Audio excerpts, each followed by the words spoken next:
অনাবিল আনন্দে ভাসছে চুয়াডাঙ্গার জীবননগর উপজেলার খয়েরহুদা গ্রামের নজরুল ইসলাম ও জাকিয়া সুলতানার পরিবারে।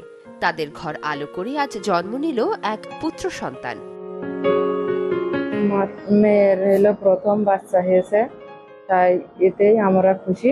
আপনারা সকলেই আমার সন্তানের জন্য দোয়া করেন, যে যেন সুস্থ সবলভাবে বড় হতে পারে।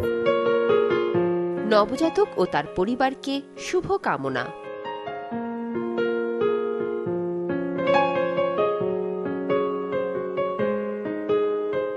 আমাদের লিটল স্টারের চাই double care twinkle baby soap, ত্বককে রাখে কোমল আর অ্যান্টিব্যাকটেরিয়াল ফর্মুলা রাখে জীবাণুমুক্ত।